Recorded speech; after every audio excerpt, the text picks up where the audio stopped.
Well, hey everyone, Mr. Tyler here. I am really excited to do some art with you this week. We are learning about a really famous Japanese artist named Katsushika Hokusai.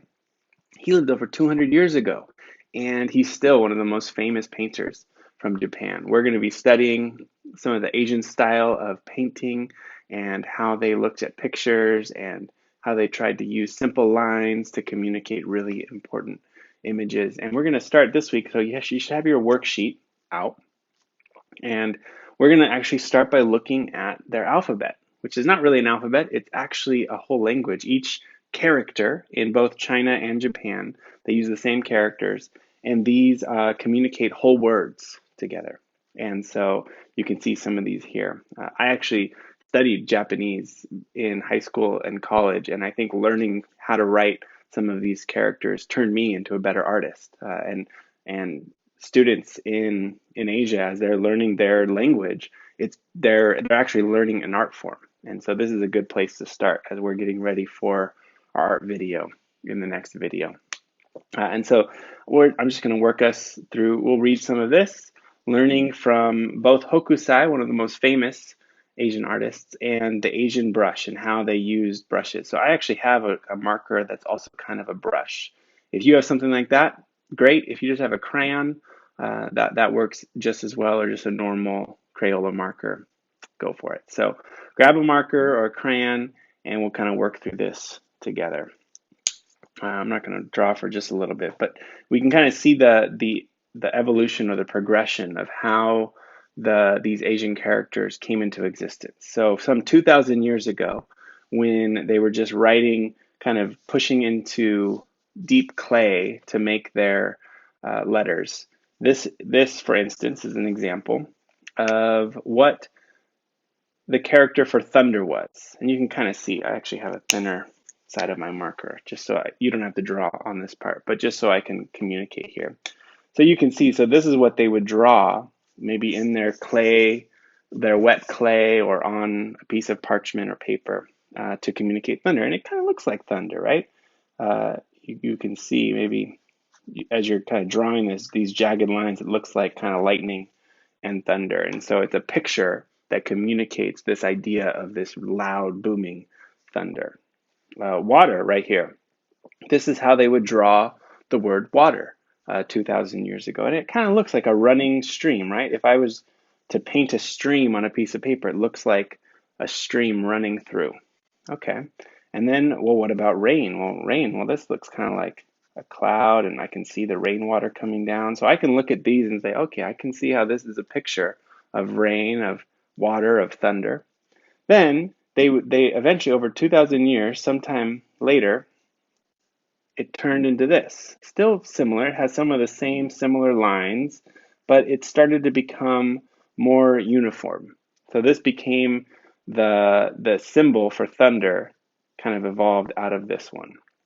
Right? Same thing for water. You have these three lines, and you can still see there's three sections to this. So it's a part of the same family, but it turned into this at some point, and so this became the symbol for water. And then you can see what it is today. It's very similar to maybe 500, 700 years ago. Very similar, but maybe a little more refined now. And actually, it's even more artistic as I'm looking at it. I'm just deciding that it is, but it looks like it flows out of a brush stroke, like someone took a paintbrush and turned this into a work of art, really. So you can see water. Same thing for rain, turned into this, but kind of imagine if you were working with a language for thousands of years, how you might shape slowly the different pictures that you would use for your words. So it turned from rain to still rain to still rain. So all of these mean rain, but this was 2,000 years ago. This was in the present day. You know what I just thought of? It might be, this is just a simple illustration, but if you think back to a picture that you used to draw maybe a year ago or 2 years ago of a tree or of a bird or of a horse, right? And then if you try to draw a picture of that same tree or that bird today, it would look a little different. Maybe it's something, I don't know, something like that. 2,000 years ago, they drew rain like this. Today, they drew rain like that. Okay, so let's look at these uh, down here. Chinese painters write these characters with a brush as a practice for painting. So write these characters with a pencil as a good practice for drawing. And again, I'm going to use this kind of brush marker, kind of a little bit in between. So one thing I could point out, you can kind of tell if this was being used for a brush where they started, because it's going to start with this. The thicker part is where the brush hits down, and then as you're brushing away, it goes to thinner. So they would have started here and gone up like that, down here. Made one stroke there, down like that, something like that. For water, they would kind of start where the thicker part is and go toward the thinner part is. So see that? You don't have to do that here, but down here, try to copy what you see up above down below. So for rock, draw rock down here, and maybe even just imagine, why is that a picture for a rock? Kind of looks like some of the rocks that I've climbed with my girls, right? They love climbing any kind of big rock or boulder that they see. So maybe it looks like that for you. Why does it look like water? Does it look like the stream of a river flowing in and out rapidly? So kind of just imagine, but just do your best to copy that picture down below.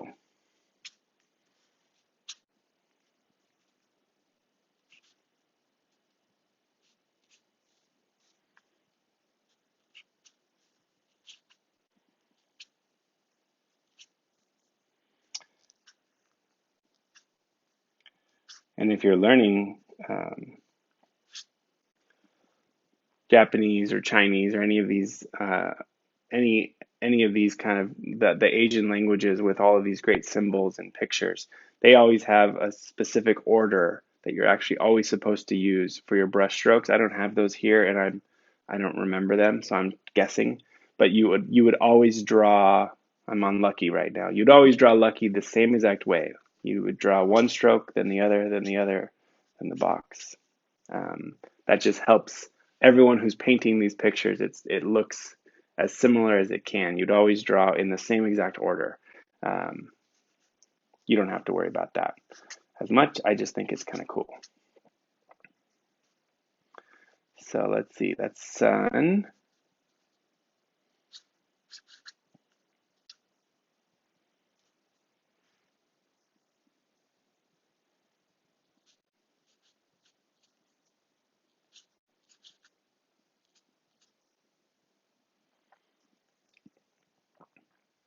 Fun little fact, did you know that Japan, we call it Japan in English, but in Japanese it's the word Nihon, and they use this symbol, Nihon, and it literally means land of the rising sun. And so if you see there's another symbol that we don't have here, but the word for Japan in Japanese is the word Nihon, and part of that word is the word sun, so it means land of the rising sun. It's kind of fun. So let's see. Now we get to have some fun down here in the last part of page 1.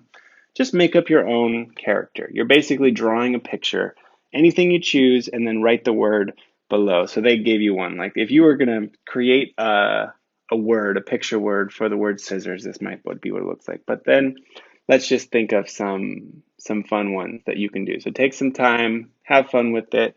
What would you draw? Again, simple lines, nice curvy brush strokes. Pretend you're turning it into a very simple artistic rendition. It doesn't have to have a lot of detail. But what would you draw here? I haven't thought about this. I don't know what to do. Let's see.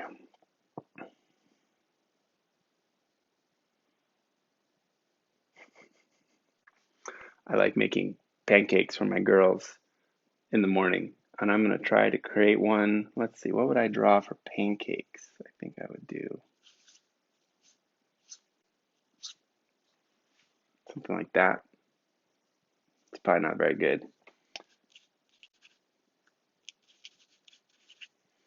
Let's see, what else? What else could I do? Hopefully you're coming up with some fun ones as well. Maybe like your favorite animal. What would you do for your favorite animal? I'm going to draw one here.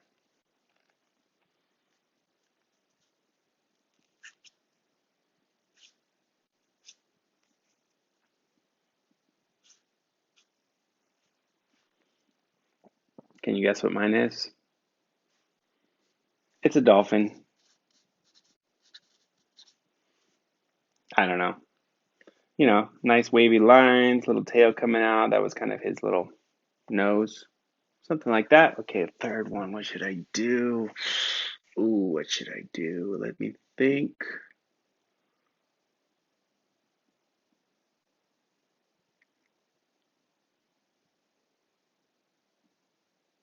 I got it. I really like riding my bike, especially around Morgan Hill. So let me see. What could I do for a bike? Uh,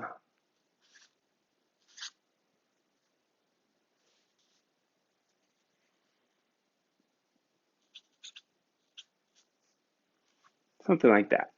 Yeah, it looks like a bike to me. Okay, so work on that. Have some fun. How would you create your own language, your own pictures? So let's turn it over really quick to page 2. And now we're going to talk specifically about bamboo. Bamboo is a favorite subject of Asian artists, especially people like Hokusai. And so they study things like how the stalk grows in sections, wider at each joint. Right? And so you can kind of see it section by section by section, leaving a little space in between. Okay. Sections are thicker and shorter near the ground. Oh, okay. So near the top, they're long and skinny, and then near the ground, they start to get short and thick. That's good to know. Branches grow from different sides of the stalk. They actually, so if this one is on the bottom one here is on from the right side of this joint.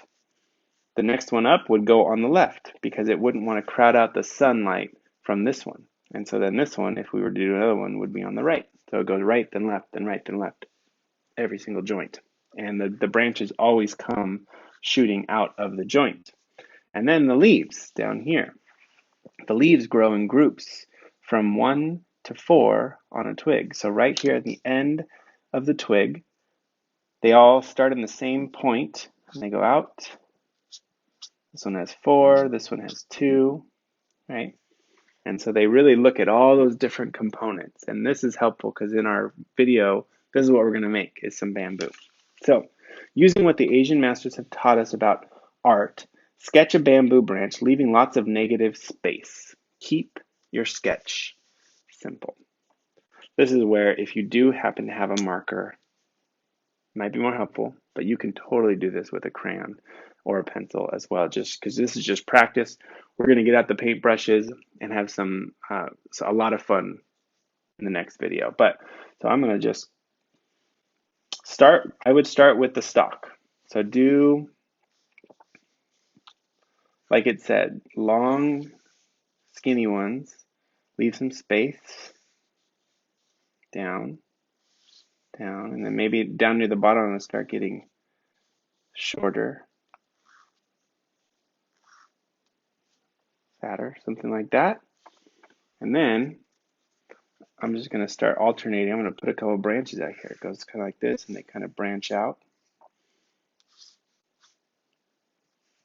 You can skip some if you want. Okay, something like that. And then groups of leaves. You could just put some leaves on here. Take some time. I'm probably going faster than I need to, but do some leaves. See how they're kind of fatter near the branch, and then they go really thin. So try to mimic that as you go fat and then to thin. And just put a couple leaves down there in groups of 1 or 2 or 3 or 4.